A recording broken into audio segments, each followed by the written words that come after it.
Again, we bring you another chapter of Edgar Rice Burroughs' amazing history of Tarzan of the Apes, the astounding record of a superman who became the master of beasts and the mighty monarch of the African jungle.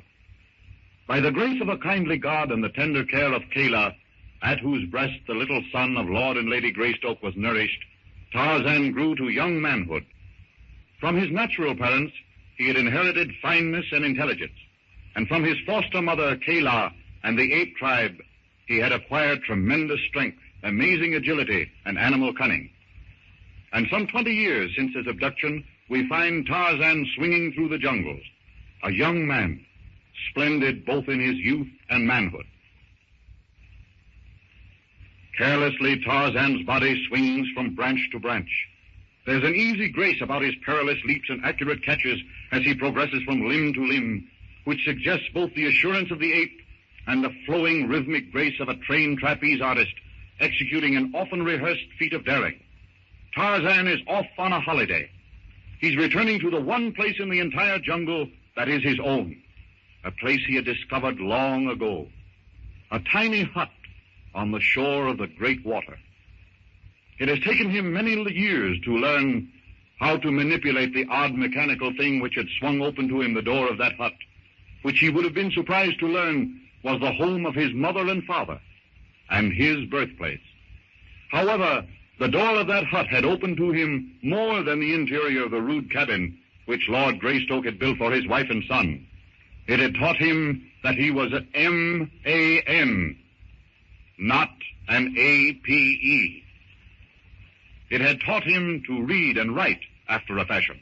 For hour after hour, year after year, he had pored over the first primer which he found there.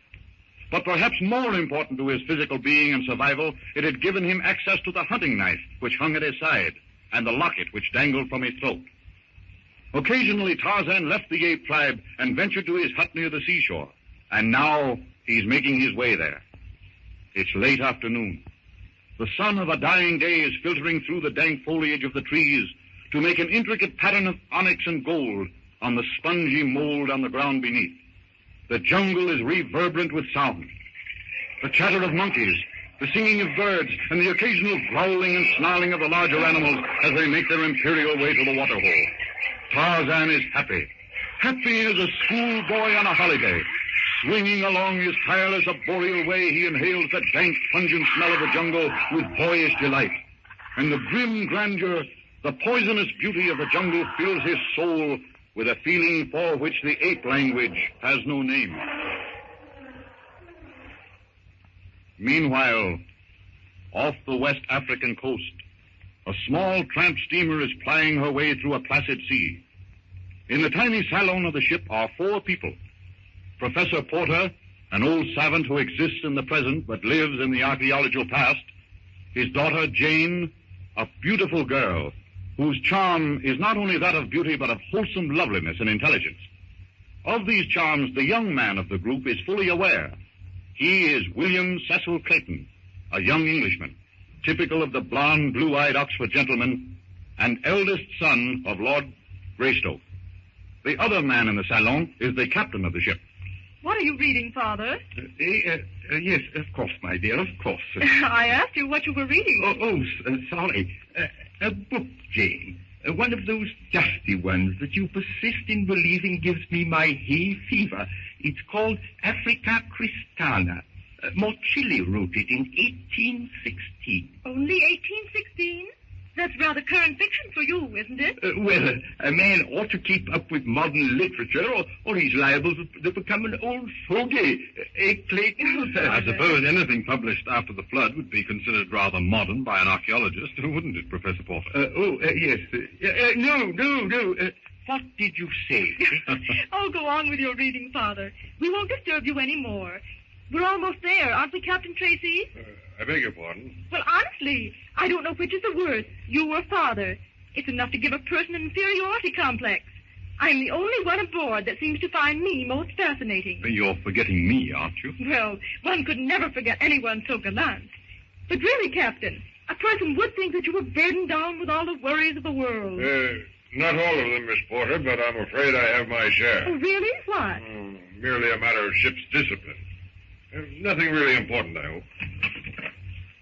Beg pardon, sir, but I'd like to see you, sir. What kind of discipline is this, Newton? Coming in without knocking. Take off your cap.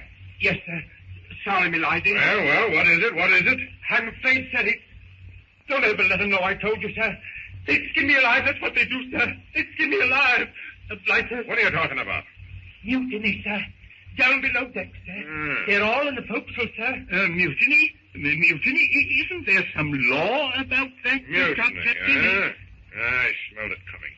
That rotten crew we shipped its head. My compliments to Mr. Yount, Newton, and tell him to report to me at once. Here. I'll batter those deck guys down in their hats and scuttle them like rats. Beg pardon, sir, but it's the first mate Yount that's leading the mutiny, sir. He's down in the glory hole talking to him now, sir. Oh, he is, huh? Is there anything I can do, sir? Don't worry, Clayton. I'll clean this affair up in a minute. You keep Miss Porter and the professor from being frightened. I'm not at all frightened. Beg pardon, sir. I'd better get below before they misses me. They'd kill me if they knew I'd informed you, sir. All right, Newton. I'll remember this. Go below, then, and save your skin. Thank you, sir. Mr. Clayton, you'll find 2 automatics in the drawer of that desk. You'll take one and come with me? Certainly. What am I going to use? Good Lord, it's Newton. Come on, Clayton. Righto. What's the matter? Is the door stuck? That's nothing. We're barred in. While the voyagers from the world outside are at the mercy of a mutinous crew, miles away, Tarzan is hanging from a tree branch, overlooking a clearing in the forest, and sees the beginning of a jungle tragedy. Sabor the lioness is dozing, surrounded by her happy family. One of her cubs wanders beneath the tree that hides Hista, the snake, the silent, strangling horror of the jungle. Hista, hungry and alert, drops part of her great and snarling length down from the branch, encircles the cub, draws it up into the tree to slowly force it down into a constricting being by the undulating, torturous contraction of those great ringed muscles. Sabor, the lioness, awakes to the danger with a snarl of mingled rage and anguish, hurls herself with a terrific leap to rescue her cub. She misses. Again and again she leaps in a frantic effort to reach the snake. Her roar shreds the chaotic monotone of the jungle into tatters. Sabor's bestial anguish moves Tarzan to pity. He falls forward, giving himself a tremendous impetus with his legs, and catapults himself through the air. It's a tremendous leap, superhuman. He's leaping for the end of Hista's tail. If he makes it, he may not be able to cling to that slimy, lashing length, and will fall to the infuriated beast below. He won't make it. He won't. He does. He slips. He slips. He holds. His weight nearly jerks Hista loose from the branch.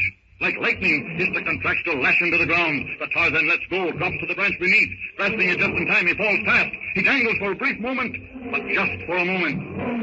A snarl warns him. He's hanging close enough to the ground to be in reach of Sabor's vicious leaps. He pulls himself up to the branch. The tip of one of Sabor's claws cuts a tiny gash in his heel. He stands on the branch, gathers himself for a leap. Oh! Hista, sinuous body, slaps itself around his waist, tightens, then slowly commences to draw him up to the branch above, where it can hold him fast against the branch and exert a terrific pressure which will crush him. Tarzan struggles terrifically, but slowly feels himself being drawn. Tarzan's mind races. With a great effort, he unwinds the grass rope around his waist, snatches the long hunting knife from its sheath, and plunges it into the narrow part of the reptile's tail. The snake writhes, but doesn't lose its hold. Hastily, Tarzan works the blade through the resisting muscular strength until the handle protrudes at one end and the blade at the other. The serpent's agony has caused it to lose the distance it's gained in drawing Tarzan to the branch on which it lies. Tarzan is on the level with the branch from which he's drawn. Hurriedly, he ties the rope above the knife, letting it slide down the snake's body until the knife keeps it from slipping. Then, rushing like a madman, he snubs the rope around the branch. Hista strains. The branch creaks ominously, but doesn't break. The pain of pulling against the knife in his body makes Hista slowly release its hold on Tarzan. Unable to let go the branch above and secure to the one below, the great serpent is all but powerless. Its body is stretched up almost straight. Its dreadful leverage is gone. Tarzan climbs up the trunk of the tree, gains the upper branch. The cub is still struggling feebly. Tarzan, still clinging to the tree, extends his legs out, locks them around the branch and Hista's neck in what is known in wrestling as a scissors. He applies the pressure of those powerful legs.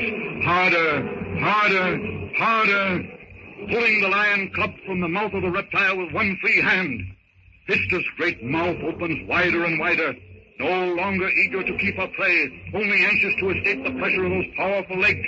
The cub is free.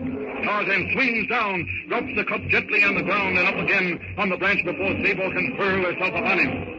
Sabor, Seeing her cub restored, pounces upon it, licking it, turning it over gently, worried.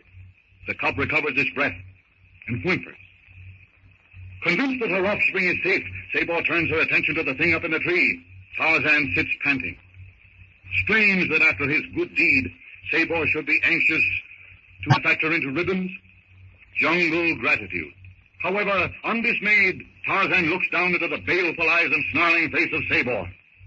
There's an ominous creak, a splintering. The limb under Tarzan is given way. He's falling into the merciless fangs and terrible claws of Sabor. He grasps a small branch. It breaks. Tarzan plunges downward, falling to the ground. He strikes the ground. On his head and shoulder, he lies still, unconscious.